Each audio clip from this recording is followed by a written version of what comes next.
Shalom, selamat pagi. Mari kita mulaikan saja pendalaman Alkitab kita pada saat pagi hari ini. Bapa, di dalam nama Yesus, terima kasih atas berkat, kekuatan, kesehatan yang Kau berikan bagi kami.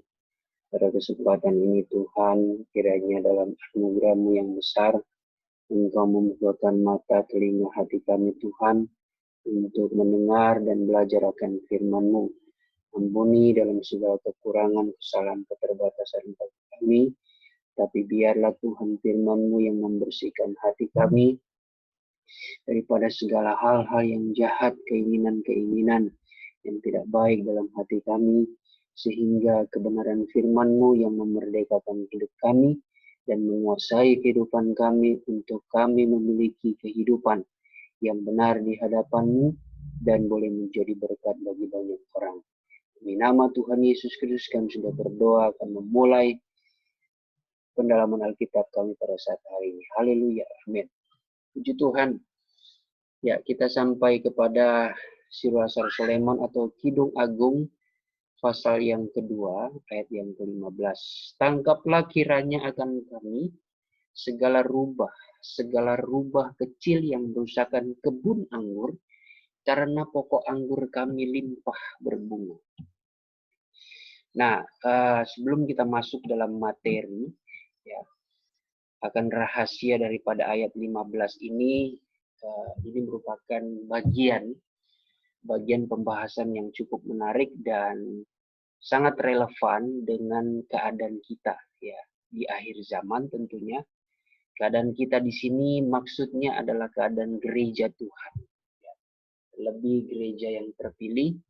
Kita akan belajar sebentar tentang bagaimana kita memiliki hidup yang menyikapi keadaan di sekitar kita, yang dimana iblis senantiasa mengganggu, mempengaruhi iman kita, mencoba untuk merusak pikiran kita, menyesatkan pikiran kita, hati kita, agar kita terpengaruh dan bahkan memilih untuk kita undur daripada iman.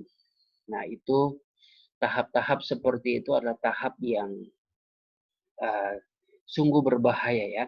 Karena ketika kita undur daripada iman, maka saat itulah kita betul-betul merasa hidup kita itu baik-baik saja di luar Tuhan. Nah, itu yang akan membahayakan jiwa kita. Sekalipun di dunia ini kita merasa aman, tetapi berhati-hatilah, kita tidak akan pernah tahu atmosfer keadaan di akhirat nanti seperti apa. Ya, hanya orang yang mengandalkan logikanya, ya, hanya orang yang tidak mengenal siapa itu Tuhan, yang tidak percaya dengan kehidupan setelah mati, ya. Kehidupan setelah mati secara jasmania. Puji Tuhan, kita sebagai gereja Tuhan adalah orang yang tidak menyangkal, ya, bahwa ada Sang Pencipta, di mana 2000 tahun yang lalu, ya, Allah kita yang hidup, yaitu Tuhan, ya, yang dikenal sebagai Yahweh bagi orang Yahudi, bagi umat yang percaya dalam perjanjian lama, dan sesungguhnya bisa menjadi keyakinan kita sebagai Yahweh, ya, Elohim, ya, yang merupakan Allah yang hidup, yang maha besar, maha kuasa. Dia juga dikatakan El Shaddai, Allah yang maha besar rahmatnya, kasih dan anugerahnya, dan telah mewujud menyatakan lewat inkarnasi, ya, Allah, artinya firman Allah yang berinkarnasi, yang menjadi manusia secara tubuh, ya, tubuh manusiawi, darah dan daging, dan ia hadir tentu dengan misi Mesias, yaitu untuk mati, saudara, untuk mati agar kita boleh sebagai bangsa yang bukan umat Yahudi layak menerima keselamatan, ya, apalagi kita sebagai orang Indonesia, tetapi rohani kita memegang perjanjian daripada kepercayaan kita kepada Tuhan Yesus Kristus, Itulah yang dikatakan kita ini akan mendapatkan perjanjian sebagai anak-anak Abraham yang menerima janji Abraham, yaitu keselamatan. Puji Tuhan. Tangkaplah kiranya akan kami segala rubah kecil yang merusakkan kebun anggur, karena pokok anggur kami limpah dan berbuah. Oke. Ya. Ayat tersebut di atas adalah kata-kata Sulamit yang mengandung permohonan yang ditujukan kepada Salomo agar menangkap segala rubah dan rubah kecil yang merusak pokok anggur yang sedang berbunga. Sebab kalau tidak, maka pokok anggur tidak berbuah, berarti pokok anggur akan rusak. Ya. Apa sebab Sulamit mengatakan demikian? Karena Sulamit tidak berdaya menangkap rubah-rubah dan rubah kecil yang merusak kebun anggur. Sekali lagi, apa sebab Sulamit mengatakan demikian? Karena Sulamit tidak berdaya menangkap rubah-rubah dan rubah kecil yang merusak kebun anggur. Rubah adalah sejenis binatang kecil yang suka merusak kebun anggur dan makan habis akan tunas-tunas dan bunga-bunga anggur, dan rubah itu seperti tikus ya, yang berbau busuk. Rubah-rubah dan rubah kecil adalah berbicara tentang hamba-hambaku. Ya, ini merupakan pernyataan Tuhan secara langsung ya. Jadi hamba-hambaku di sini artinya hamba-hamba Tuhan. Mulai dari tingkat rasul sampai pada guru. Jadi rubah yang dimaksud dalam ayat ini ya, yang kriterianya tadi dikatakan bahwa rubah ini sejenis binatang kecil yang suka merusak kebun anggur ya, memakan habis akan tunas-tunasnya dan bunga-bunga anggur, dan rubah itu seperti tikus yang berbau busuk. Jadi konotasi dari hewan ini negatif ya. Jadi jikalau ini digambarkan berbicara tentang hamba-hamba Tuhan, karena di sini disebut hamba-hambaku atau hamba-hamba Tuhan, berarti ada kemungkinan sekalipun dia hamba-hamba Tuhan yang mengalami lantikan daripada Tuhan pun, itu dapat menjadi rubah si perusak kebun anggur. Nah, mulai dari tingkat rasul, saudara perhatikan, dari tingkat rasul pun ada, ya, sampai pada pengajar. Jadi ada 5 jawatan yang dituliskan dalam Alkitab: rasul, nabi, gembala, penginjil, dan guru agama. Tetapi bukan hambaku yang berdiri atas kebenaran, tetapi yang dimaksud adalah gembala-gembala palsu. Jadi yang merujuk kepada rubah-rubah kecil ini adalah hamba-hamba Tuhan yang tidak berdiri di atas kebenaran lagi hidupnya, ya. Bahkan yang dimaksud di sini adalah gembala-gembala palsu. Kita buka 2 Korintus 13 ayat yang ke-15.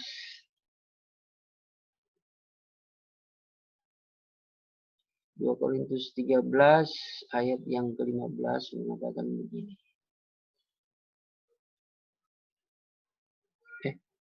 Sorry, bukan 2 Korintus 13 ya.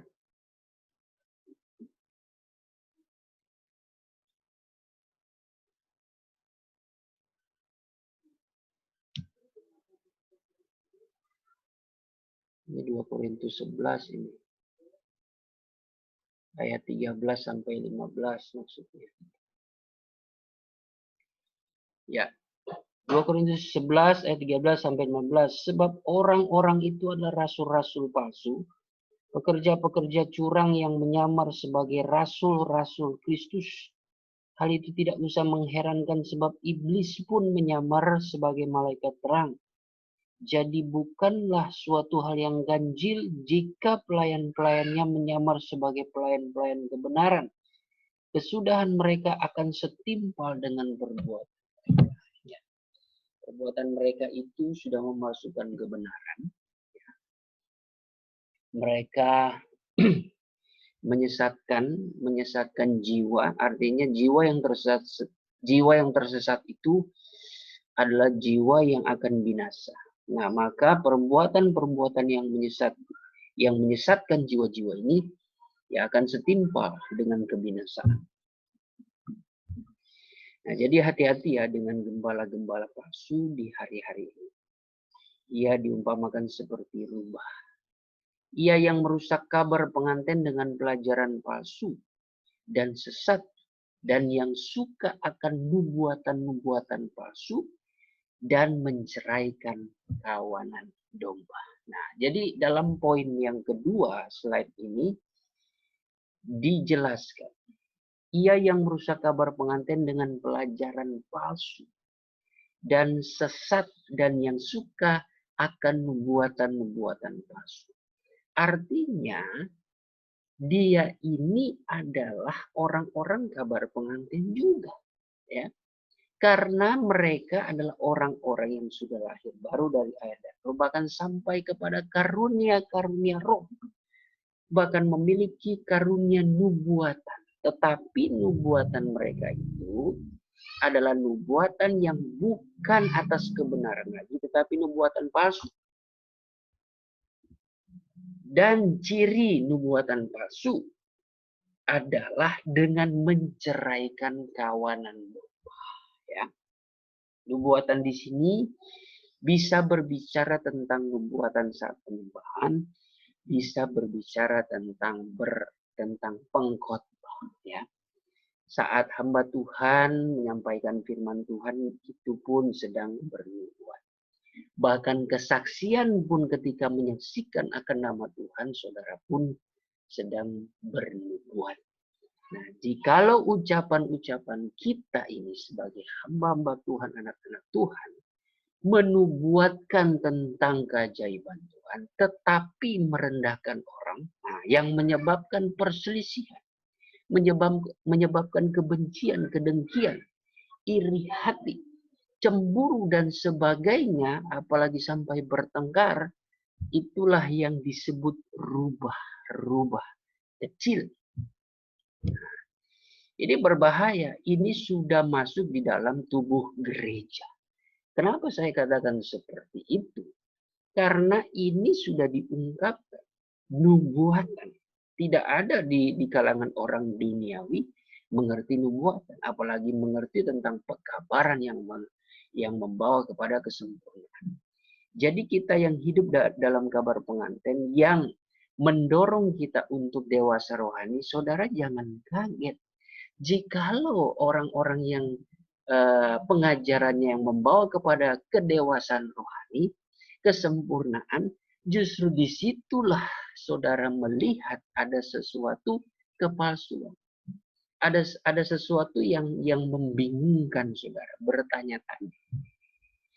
Justru dari sinilah yang merupakan biangnya saudara.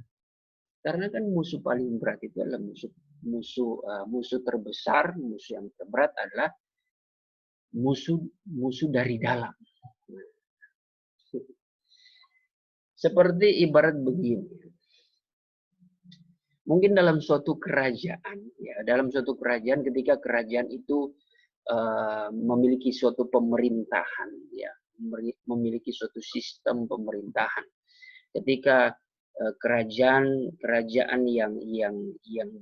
yang memimpin satu bangsa akan sedang diserang oleh bangsa lain, ya, sedang diserang oleh raja-raja lain. Nah, itu ketahuan gitu. Ketahuan, maka kerajaan, ya, bangsa ini akan membentengi bangsa ini, ya, tentu akan mengadakan perang melawan bangsa lain, ya. Tetapi seringkali mereka akan lengah, ya, ketika musuhnya itu adalah orang dalam, ya. Nah, ini berbahaya. Itu paling berat. Terjadi pengkhianat. Nah, penyusup, rubah kecil, itu yang paling terberat. Itu malah bisa bisa menghancurkan pertahanan karena diserang dari dalam. Nah, ini yang sering kali terjadi. Jadi mungkin jemaat yang bertumbuh akan bertanya-tanya. Tapi kita yang sudah mengerti akan atmosfer di kabar pengantin ini, ya jangan kaget. Kita siap tidak siap, mau tidak mau akan mengalami ini. Hanya saja jangan sampai kita saling mencurigai, tetapi saling mendoakan supaya kita saling menguatkan. Itulah kenapa Tuhan katakan melalui ilham roh kepada Rasul Paulus. Paulus selalu mengingatkan kepada jemaat yang ia gembalakan bahwa hendaklah engkau sehati sepikir, sejiwa sepenanggungan, saling menasihati, saling menegur. Bahkan di jemaat Galatia, Paulus mengatakan bahwa tegurlah jikalau di antara kamu ada yang sudah melanggar, sudah berbuat dosa, tetapi dengan lemah lembut dan penuh kasih. Seperti itu. Kamu yang rohani dapat mengajar membimbing mereka. Jadi dengan kasih itu, saudara menegur dengan kasih, saudara membimbing mereka, saudara tidak menghakimi mereka, itu yang membuat segala pelanggaran itu habis. Ya. Menutup pelanggaran artinya pelanggaran-pelanggaran itu dapat terselesaikan. Bukan ditutup-tutupi, menutup-nutupi dosa, tidak. Pelanggaran itu terselesaikan. Jadi kasus itu tutup. Case close. Tapi dengan cara kasih.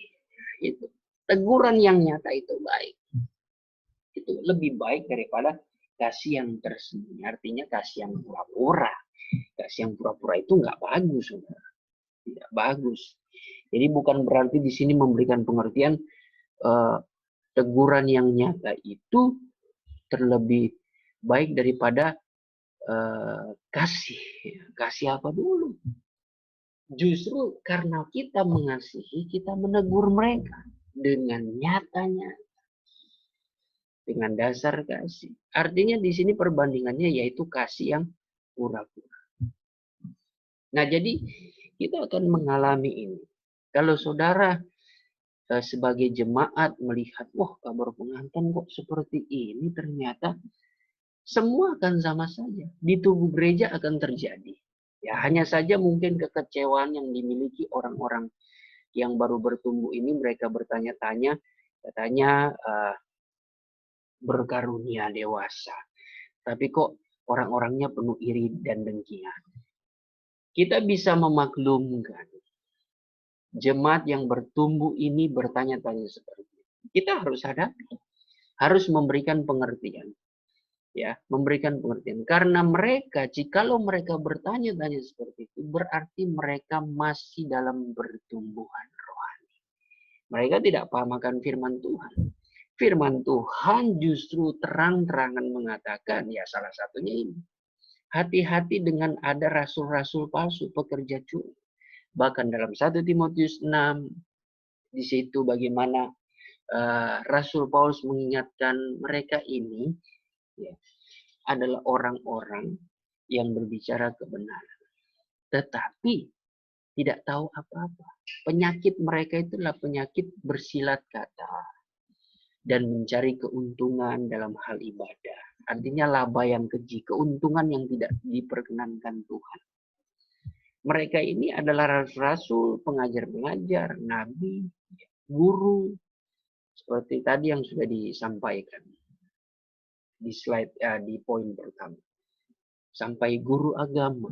Jangan heran. Mereka sudah mengerti pekerjaan roh, tapi hidup mereka, praktek mereka itu tidak berpadan dengan kebenaran. Makanya di dalam Ibrani pasal yang ke-6 mengatakan begini. Ibrani pasal yang ke-6 ayat 4 sampai 5 mengatakan begini. Sebab mereka yang pernah diterangi hatinya, yang pernah mengecap karunia sorgawi, artinya yang mengalami karunia-karunia nubuatan, karunia penglihatan, karunia lidah, yaitu karunia sorgawi, dan yang pernah mendapat bagian dalam Roh Kudus. Nah, ini orang-orang yang sudah lahir baru daripada air dan roh. Dan yang mengecap firman yang baik dari Allah dan karunia-karunia dunia yang akan datang. Artinya bukan dari duniawi. Karunia-karunia yang dipercayakan di dalam kehidupan di dunia ini.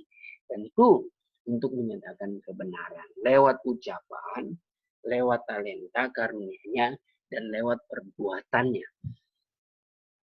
Namun yang murtad lagi. Nah, jadi ada saudara. Kalau saudara berpikir hanya di luar kabar pengantin itu yang dimaklumkan, oh saudara itu berarti masih perlu banyak belajar. Nah, dengan begini maka saya mengatakan seperti berkata Yesus, aku sudah memberitahu ini jauh sebelumnya, supaya engkau jangan kecewa dan menolak Tuhan Yesus Kristus. Tuhan Yesus selalu mengatakan berterus terang bagi kita, bagi gereja Tuhan. Ya. Tuhan Yesus kalau dia mau mati, teraniaya, terbunuh, ya dia akan mati. Manusia murid-muridnya, ya dengan akal sehatnya mereka tidak terima. Kok Yesus sebagai raja emang layak mati digantung di kayu salib? Dia adalah raja, dia adalah utusan Allah, dia adalah nabi. Banyak orang yang bertanya-tanya, apakah engkau Nabi Elia?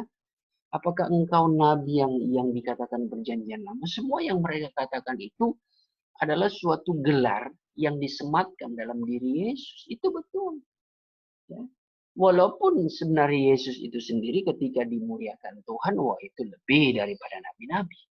Tapi apa yang difirmankan, dinubuatkan oleh para nabi, yang mereka agung-agungkan di perjanjian lama, nabi Allah bagi bangsa Israel, itu betul. Kuasa itu bersumber dari Tuhan Yesus.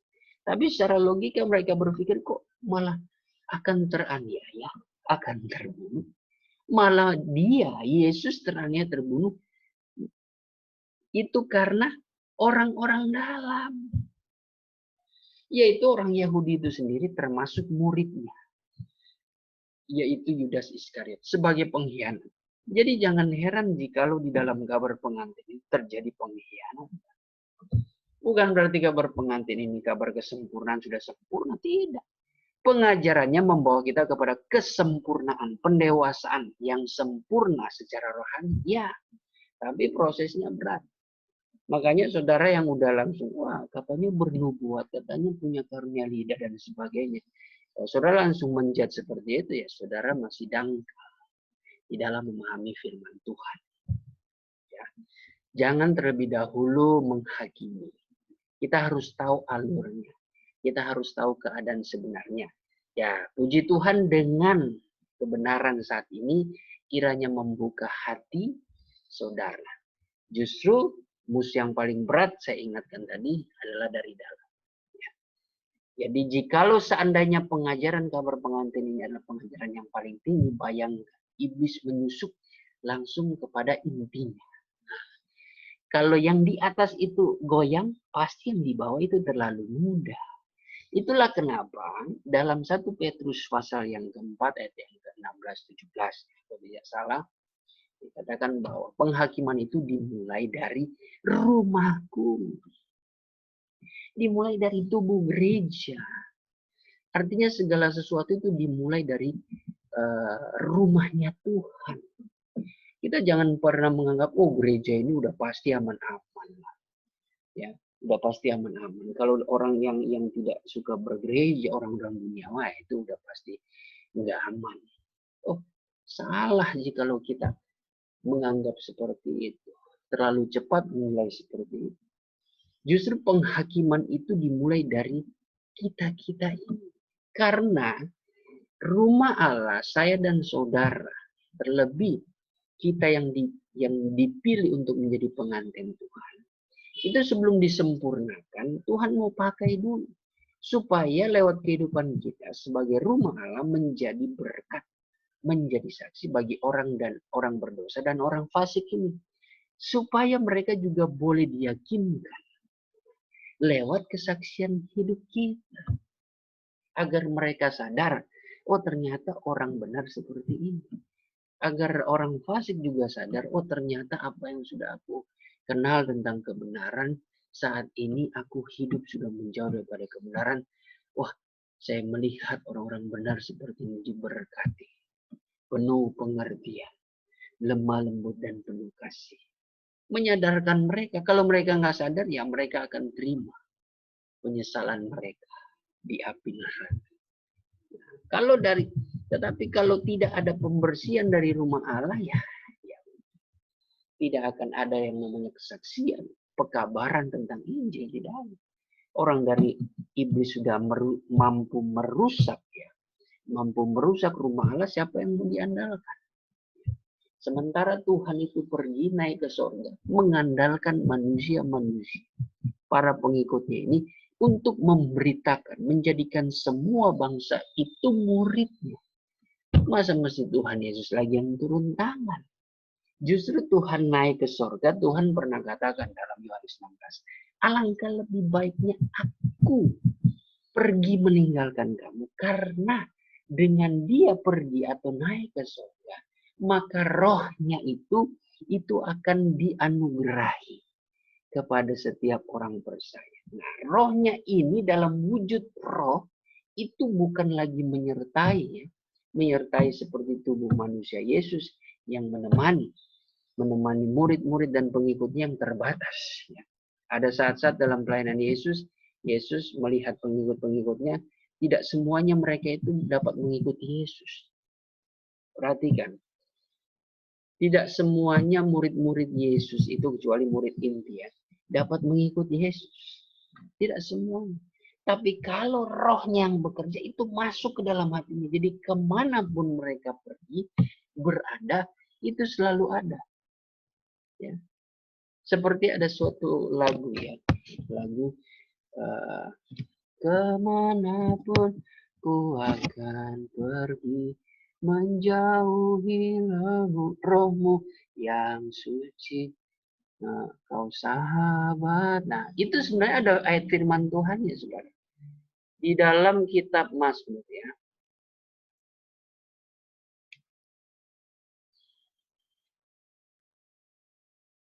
Tunggu ya, saya carikan.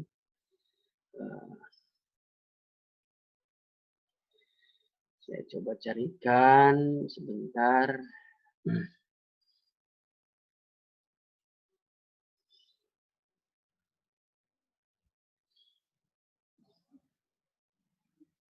Ya, Mazmur itu ada di Mazmur ya. Mazmur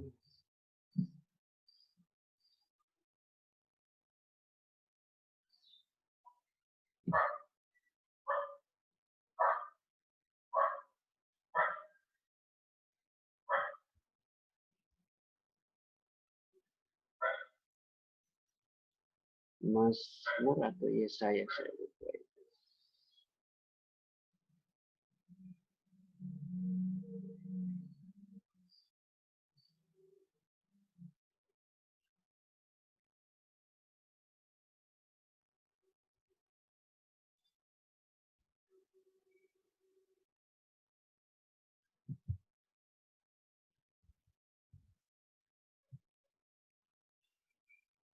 Wah, saya lupa itu. Ingat saya itu di Mazmur ya.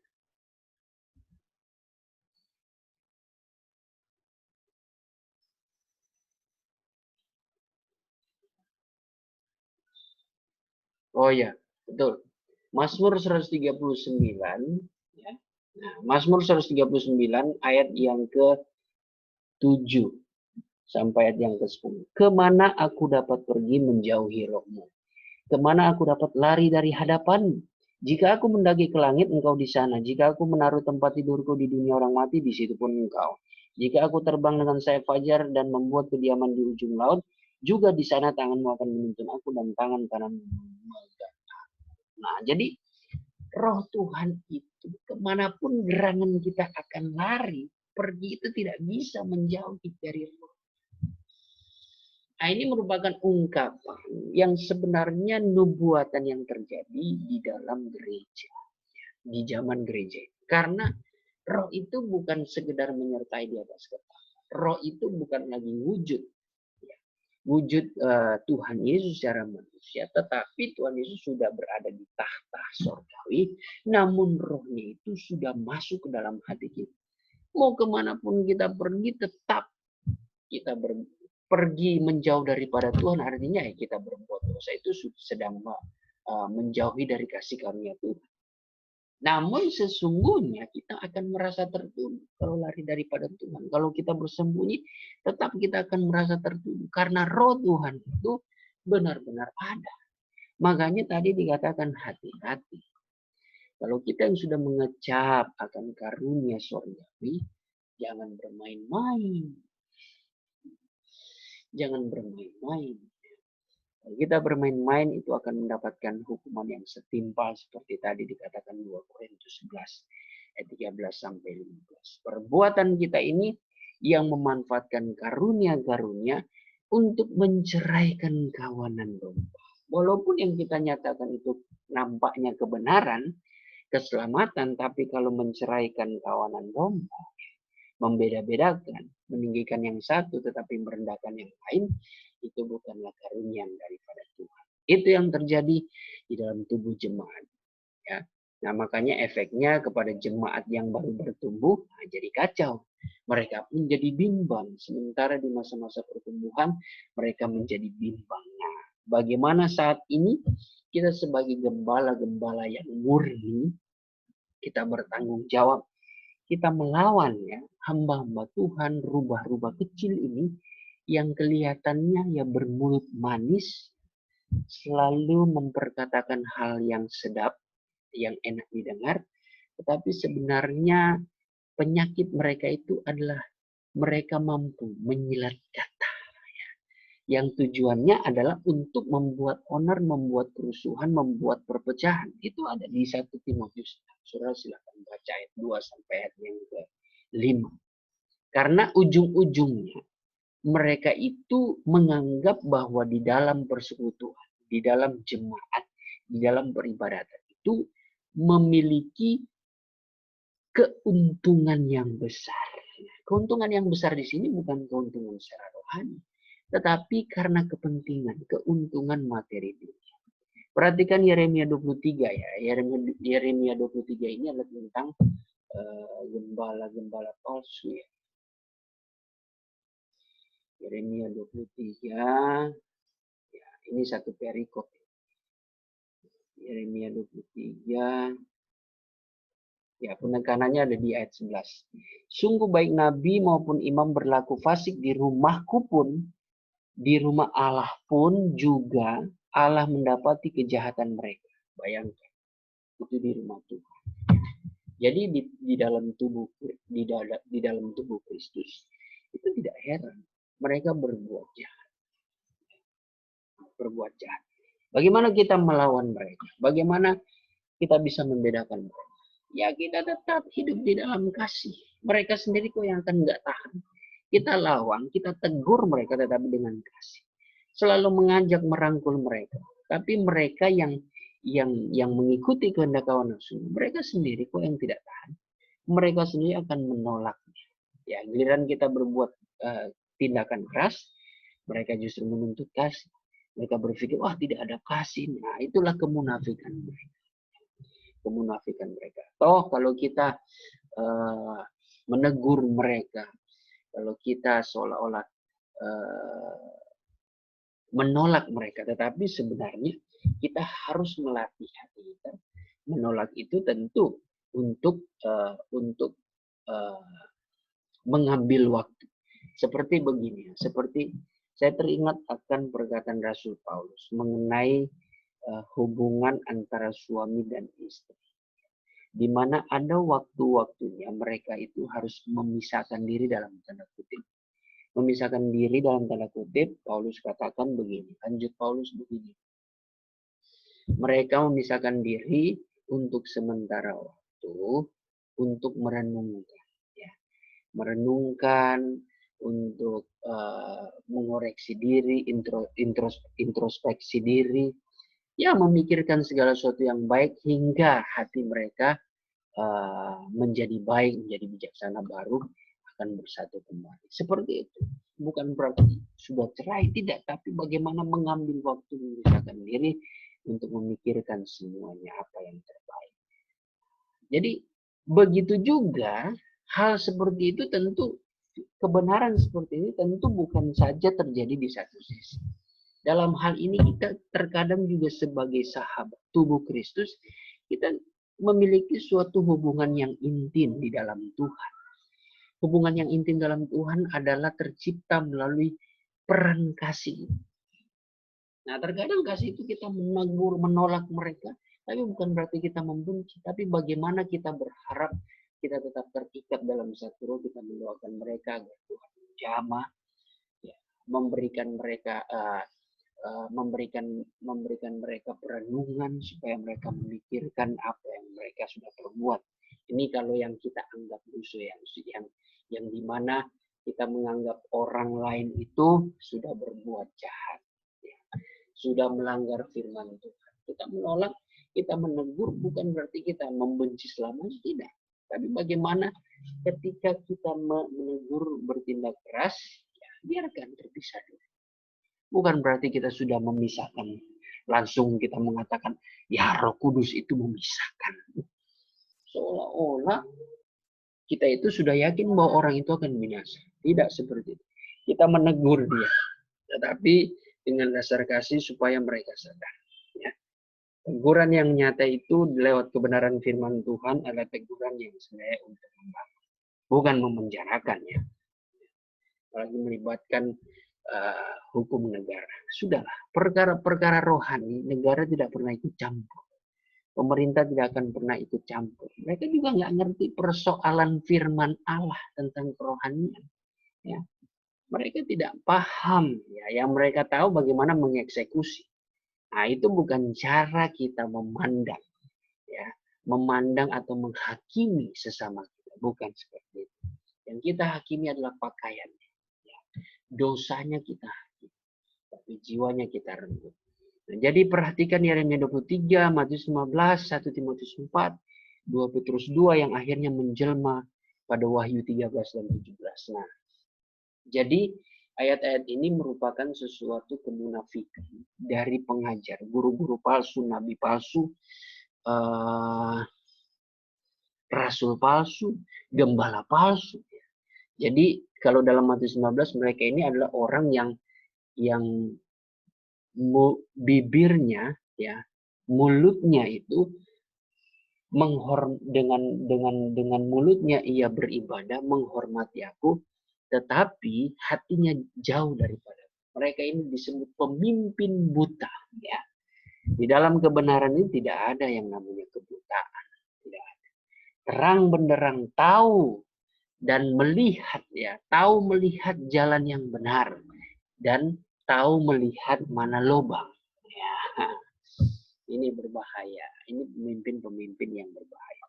1 Timotius 4, ya, ini pelajaran setan-setan. Artinya manusia, pemimpin-pemimpin rohani tetapi sudah menganut ajaran setan. Ada gereja seperti itu, ada menganut pengajaran setan. 2 Petrus 2 ini tentang nabi-nabi palsu, tentang kefasikan, ya, tentang kefasikan, dan mereka ini yang dikatakan oleh Petrus bahwa seperti anjing yang kembali pada muntahnya, babi yang kembali kepada kubangnya. Nah, ini kalau mereka bertahan, ya, dalam keadaan mereka, maka akhirnya mereka betul-betul menjadi penjelmaan, ya, menjadi perpanjangan tangan mereka yang akan menyetujui, yang akan menanti-nantikan suatu kerajaan antikris, ya. Wahyu 13 dan 17 itu adalah masa-masa kerajaan antikris. Jadi ya sampai di sini ya pesan kita hati-hati. Hati-hati terhadap rubah-rubah kecil, perusak di kebun anggur. Kebun anggur itu dalam Yesaya 5 ayat yang ke-7, ya, kalau tidak salah. bahwa bangsa Israel seperti tanaman kegemarannya Tuhan, sebagai kebun anggurnya Tuhan. Ya. Bangsa Israel secara rohani, saya dan saudara sudah lahir baru daripada air dan roh, ya, hidup dalam suatu pekabaran yang membawa kita kepada pengantin Kristus. Wah, kita ini adalah kebun anggurnya Tuhan, siap berbuah, siap berbunga, tapi di dalam kebun anggur itu ada penyusup. Nah, rubah-rubah ini yang merusak karunia, ya.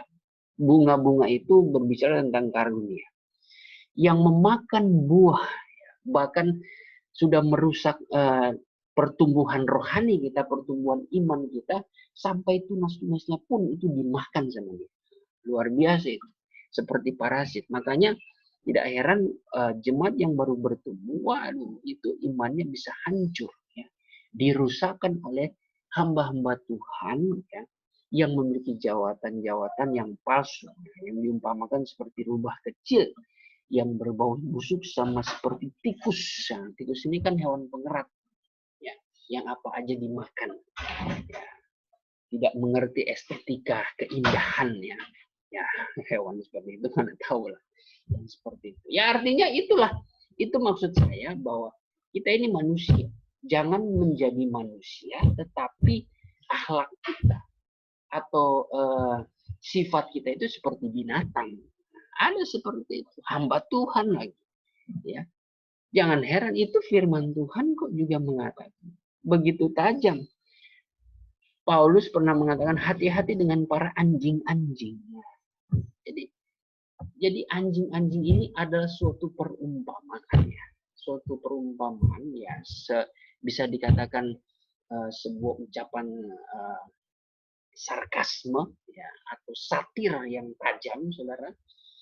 Di mana anjing ini merupakan suatu hewan yang diumpamakan, yang dipakai oleh Tuhan Yesus. Jangan berikan ini kepada anjing, ya. Mutiara barang berharga kepada anjing dan babi, karena mereka itu tidak tahu menghargai mana barang rohani. Karena anjing dan babi ini diumpamakan seperti orang yang sudah mengenal kebenaran tetapi berbalik, ya. Dan karena mereka berbalik itu, keadaan mereka itu lebih buruk dari sebelumnya. Nah, jadi itulah kenapa kita diingatkan, ya, jangan seperti itu. Kita ini manusia, memiliki kegemilangan, kemuliaan daripada Tuhan. Ya, kita bukan disamakan seperti binatang yang akan dibinasakan, tapi kita manusia ciptaan Allah yang memiliki akal sehat. Tapi kalau kita hidup dalam keinginan dunia, maka kita hidup oleh nafsu. Apa bedanya? Ya, binatang, hewan itu hidup dikendalikan oleh nafsu. Nggak ada akal sehat itu. Tapi puji Tuhan, jikalau ada hewan yang kelihatan ada akal sehatnya, itu karena dididik dengan kebaikan. Hewan aja kok ngerti dididik kebaikan, walaupun mereka dididik dengan makanan, ya. Ya, kita sebagai manusia, didikan kita diberi makan rohani, bukan dimanjakan dengan makanan duniawi. Ya, itu sama juga bohong, sama seperti hewan juga. Tapi secara batin kita diberi makan dengan hikmat Allah, supaya akal sehat kita, logika kita itu takluk di bawah firman Tuhan, yaitu yang menciptakan hidup kita mengalami perbuatan-perbuatan yang baik. Puji Tuhan. Sampai di sini dulu, sangat menarik, ya, pembahasan ayat ini. Kita berdoa. Bapa di surga, terima kasih atas berkat firman-Mu. Engkau terus mengajarkan kami agar kami tetap waspada di dalam menghadapi keadaan zaman sekarang ini, Tuhan. Banyak sekali para penyusup di tubuh gereja, di antara kami, Tuhan, orang-orang percaya yang tentu kehadiran mereka justru memecah belah, membuat pertengkaran, perselisihan, dan sebagainya. Tetapi Tuhan, dengan firman Tuhan pada saat ini, Engkau menumbuhkan iman kami agar kami tetap waspada dan menjaga diri kami, memelihara iman kami, Tuhan, menjaga hati kami dengan segala kewaspadaan, agar hidup kami senantiasa memancarkan kehidupan. Terima kasih Tuhan, kiranya Engkau berkati kami semua dalam segala perkara, dalam segala hal. Engkau yang akan senantiasa memberkati dalam segala kebutuhan-keperluan kami. Jaga lindungi sidang jemaat simpatisan kaum keluarga kami, dimanapun mereka berada. Yang sakit Engkau sembuhkan, yang lemah Engkau kuatkan, yang susah hati dihiburkan dengan caramu lewat kuat kuasa Roh Kudus. Terlebih Tuhan, kami terus berdoa bagi anak-anak-Mu, Tuhan jemaat, senantiasa Engkau yang akan menumbuhkan iman mereka, mendorong iman mereka Tuhan, agar mereka betul-betul bersungguh-sungguh di dalam mengiring Engkau, melakukan setiap perintah-perintah-Mu, demi mereka mencapai suatu keselamatan dalam perjanjian kekal di dalam Engkau. Terima kasih Tuhan, kami sudah berdoa dan mengakhiri pendalaman Alkitab kami pada saat hari ini. Dalam nama Tuhan Yesus Kristus. Haleluya. Amin. Ya, puji Tuhan, terima kasih sudah menyaksikan. Kiranya menjadi berkat bagi kita semua. Dan sampai jumpa esok hari. Tuhan Yesus memberkati. Shalom.